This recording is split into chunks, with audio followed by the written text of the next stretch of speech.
this is all the tools we need. We need a small, I think this is, who cares? We need a small ratchet and a adapter or a screwdriver, a T10, a T30 and small short head Philip screwdriver, recommended short, the long one won't really be useful, and also a flat headed pry bar screwdriver and a adjustable spanner. Before removing the steering wheel we need to remove the battery. It's airbag, so we don't want anything to go off unnecessary, so let's remove the battery. You can take the positive or negative, it doesn't really matter, as long as you get no power to the system. I will take off both of this because airbag is nothing you want to play around with, so airbag can be dangerous, so take your caution and disconnect the battery.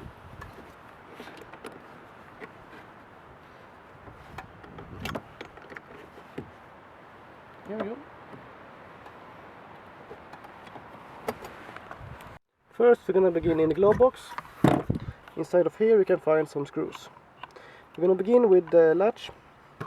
This time a small one is small Phillips head screwdriver is recommended, because without the Phillips head you won't, short one you won't get enough room to unscrew this latch. It's recommended to clean out the glove box and remove everything you got inside here, like touch-up kit, and this is actually a pretty interesting tool. This one is supposed to go through the floor and connect up to the floor mat. I don't know if this is Ford original or wherever he got this from, because I never seen one installed in Escort, but I mean, if this is original, this is a really fun thing to have, or it's just the mat says Ford on it, so I guess, I don't know. That remains unclear. This one is for the battery. I don't know why he put it off. But here we go. This one is just a spare for the door key. And now we can remove it with two screws, one here and one here. Yeah, poor lighting, I know, but let's see. This is important to remove, because if you don't remove this, this is connected to the dash and you can't disconnect the cables, so you have to cut them, and that's no fun. But we can leave around here. Now we can take our attention up into the sky. Now we're gonna look at the spot we need to get to. Around there we got. Then we can take the Phillips head screwdriver and remove the screw over here. Because this is to remove the, this is possible, unnecessary.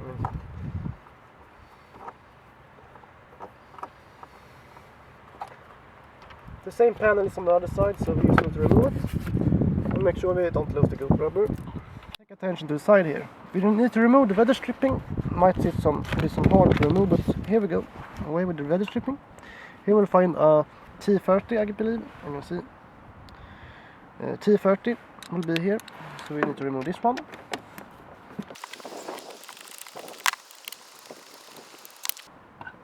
Then we need to go down here. We're gonna remove the screws. It's hidden under the covers. We got one screw here, one screw there, and one screw over there. You can use the plastic trim removal. A flathead will do the trick if you're not that picky with what you use. You put it in under it, and then you bend it upwards like this, and you just have to go like that, something like this, and then you just have to remove the plastic trim door. So like this. I broke it. Never mind. And then we have another one around here. This one will go easier, because now we know how not to do it. We go into the top. No, we're gonna take it through the side. Sometimes you need to try something else that might just work like this. And now you can see that I can take the flathead side, press it down. Now we go under it, and there we go. Not that hard. Now we need to take our attention to the screw around here. This little plastic thing here will just pop off easily. If it doesn't, you use your flathead screwdriver. Pry it off carefully. And here we go, a screw. Now it's important to make sure not to hurt your radio. And if you're afraid of your radio and you got this flip down unit like I got, this is not a factory, it's a Kenworth, so just remove it so you don't hurt the radio if you're careful. Where is the 10mm spanner? I don't know. You're supposed to use, you can use this also. Now this is a washer one, special one compartment here. This one holds with 2 Phillips head screws. I remove this because it's better to get access.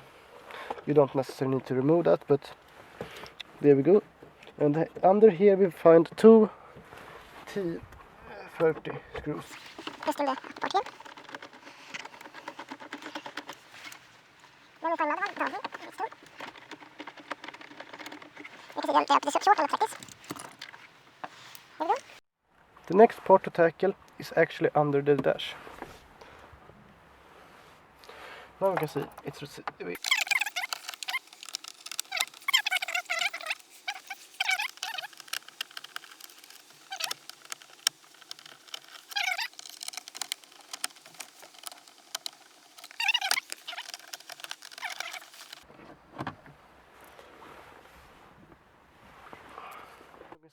on the cover here, on the middle place, you can see 2 indentation with our screws.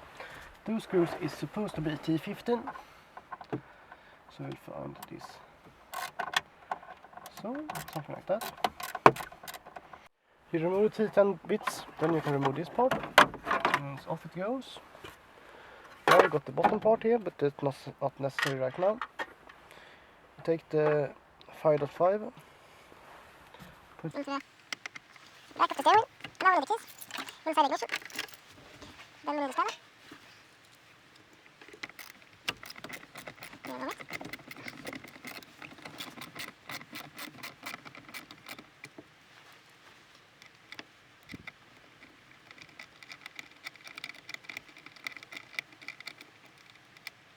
Now it's time to turn the wheels. There we go. That thing here was the unscrewed screw, or not, whatever it is. It's not sure. Turn the fire again.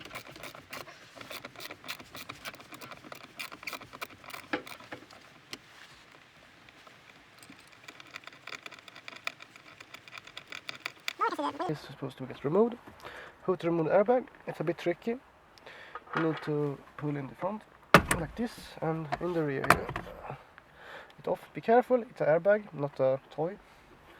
In the back we have a yellow connector. Let's see if you can get a better shot of it. It's a yellow connector. To remove this, I just have to, let's see, be careful, don't want to, like this, just put it off. Careful. This one is you be really careful with. It's an airbag. They can explode. Possibly. I'm not sure. Now we're inside the wheel. You can see we got screw and a screw. Just unplug those. Not a screw but cables. You know what I mean. Now we're gonna remove the 15 one. Like that. Now we're done. Remove the screws for the clock spring because we don't want to take apart the clock spring unnecessary.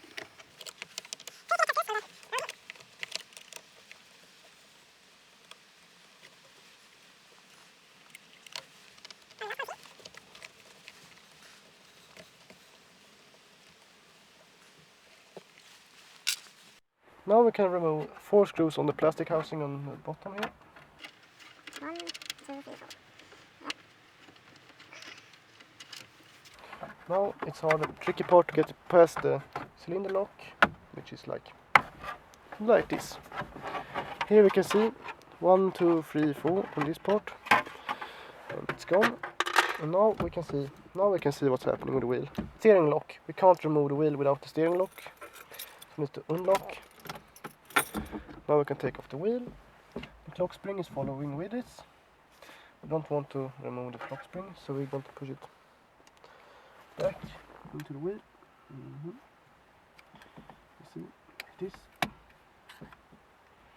Be careful, this clock spring is an important part with the airbag system and everything, so it's really well kept. There we go. The wheel is off. We got to the center cap part here. To remove this part, we got a Phillips head screw and also a short screwdriver will be helpful in this part also. Now the Phillips head screw is gone and this part just lifts up out in the way. We need to remove the cables in the back, but then it's gone. Okay, so this cable here, and another one on this side, push on the tab, and pull it backward, and it's supposed to be gone, like this. And now we can lift it up and out of the way. This is supposed to be everything you need to disassemble around the center console. And now we can take the Phillips head screwdriver and keep on going on the dashboard like this.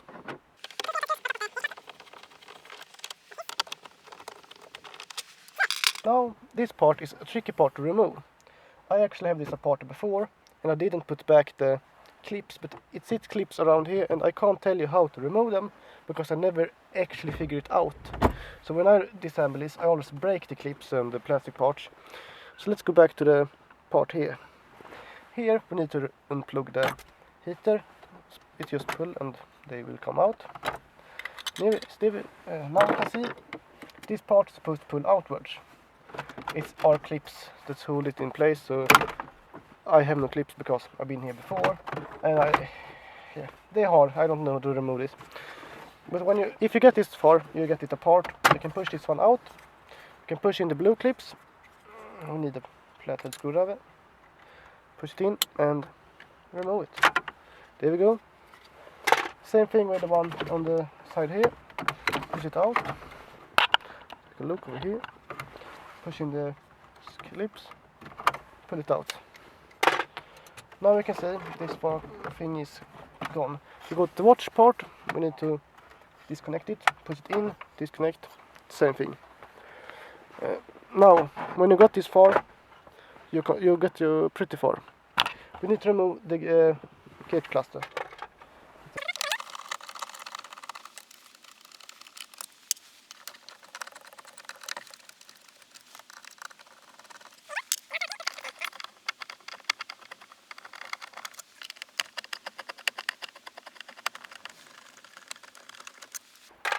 Now you can see the dashboard, the gauge cluster is supposed to pull out. You pull it downwards and out. Instrument cluster, you can see like this. Now I'm gonna pull down the clock spring, pull it out, and now we got the cables on the back side. They are basically just wiggly. Try to get it off, and if it's struggle, do like this. And now it's off. You got the dash in your hands. Let's remove the climate control gauge or climate control panel.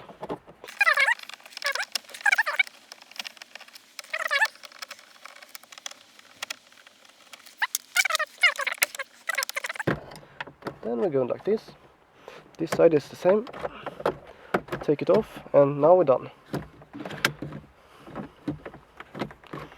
The dash is a bit hard to get off.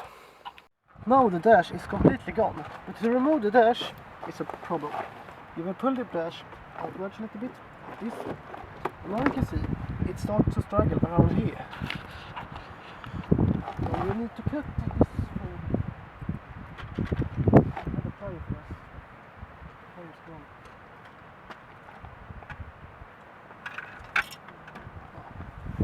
Here we go, you get the plier, and then you can see zip ties around here. And around here. Those two is gone. Then we can see around in the corner. I need to take the camera to a better view.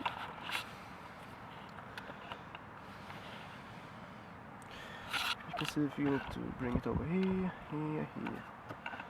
To go up here. Here inside we can see a cable. It goes here. And it has like a clips.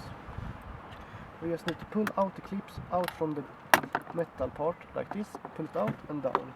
Then we got the buzzer that will indicate when the light's on. We need to unplug that too. And you can keep it unplugged if you don't like the sound indicating that you got the light on. Now we pull the dash forward like this. We can move back to camera view. Side like this. Now we can pull the dash forward. Now the problem is, you can see this thing needs to go past. We need to pass put it into a lower gear, take the whole dash, move it under the aluminium frame here, and now we can move it over, take down the clock spring, try to pass it on over the keyring, put the clock spring back under here, and now the dash is somewhat moved out of the way. Now the problem begins with the cables we need to cut. Now we can see down here that around in this area here we have a zip ties. We need to remove it. Now it's free. Then we got one in the corner here, precis under the radio.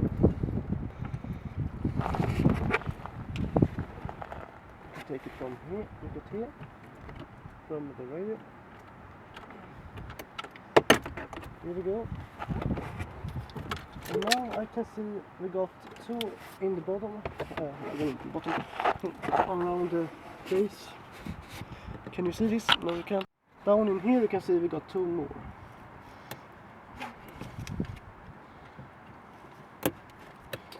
One and the second one here. There. And then we got the clips around here. We have to remove the to the lamp, and then we need to remove a piece of foam in over the glow box. And then we have the cables for the glow box light. These are supposed to be all the cables now gone.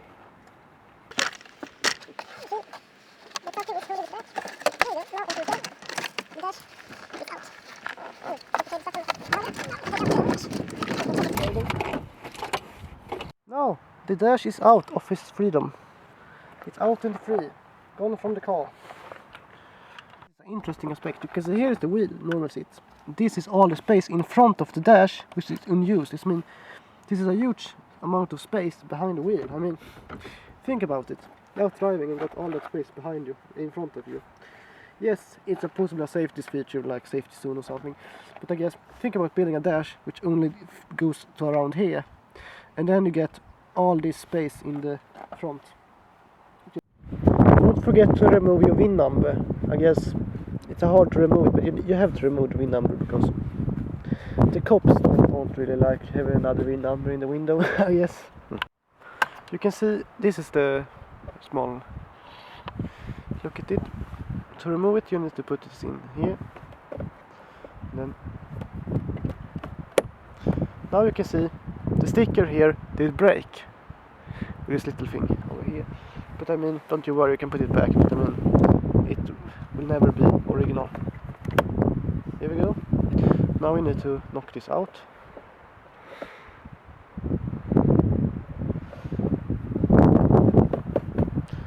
Like this. Like that. Carefully push it out. You don't want to break it. It's easy to break this part. It's fragile. Take your time and remove it carefully.